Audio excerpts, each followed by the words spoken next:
Ito po mga isa po yan, no? Yung function po nitong yung ginagawa niyo po dito sa CDRM po. Yes, mga disaster kami. Tsaka, siyempre, sa mga aksidente, sa bagyo, ano pa ba? Basta lahat ng calamity. Sa namin agip. It's kahit siya ay human, natural induced, o kaya naman ay human induced na hazard, o kaya na disaster, lahat yon kinikita namin. Pero sa Calapan, mainly, ang karaniwan naman na na-encounter namin na responde, ayun, vehicular accident, aircraft vehicle, o kaya naman yung human-induced, mga sunog, na-responde din. Pero madalas, puro mga aksidente. Ayan. Mga ilang empleyado po ito? Ngayon kami ay 41 na permanent, tapos ay 20 na job order. So, 61. Bale, ano yung mga mga vehicle na gamit tsaka ilan po? Ilan bang ambulance natin ngayon, sir? Dalawa. Dalawa yung functional. Yung Yung isa ay waiting pa sa repair. Tapos, isang evacuation vehicle yung Travis.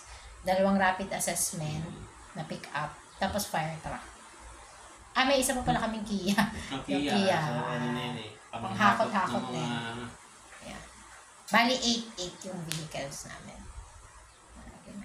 Ano pong nakikita nyo problema po dito sa department? Yung kailangan? Main problem namin ay kapag nagsabay-sabay, halimbawa may bagyo, di ba? Siyempre may de-deploy kami para sa flooding incident, mag-rehubing, mag-evacuate. Pero at the same time, bawal kasi mawala ng tao para sa responde. Yung, may emergency, walang maiiwan, paano kung biglang magkasunog, paano kung biglang magkaroon ng aksidente. Doon, nakikita namin kulang yung tao. Yung human resources, at saka syempre, mas maganda yung resources ay naka-preposition na sa mga barangay, lalo na yung malalayo. Halimbawa, mga nasa dulo, mga District 10, mga buta dyan, nag-iba, masyado na siyang malayo. So, mas maganda kung makakapaglagay doon ng mirror station, madali yung mobilization ng tao. Yan lang naman. Tapos, ang sa pang-problem, syempre, wala kaming hazard pay at walang OT pay ang mga tao. Halimbawa, padyutihin namin sila ng magdamagan o kaya kahit out na nila, wala kaming mabigay kasi wala kaming magdakarta. Wala, yun yung main problem. Hindi properly compensated yung mga tao kahit na ganun ka-risky yung work. Kahit pasabakin namin sila sa baha, wala kaming mapapangako.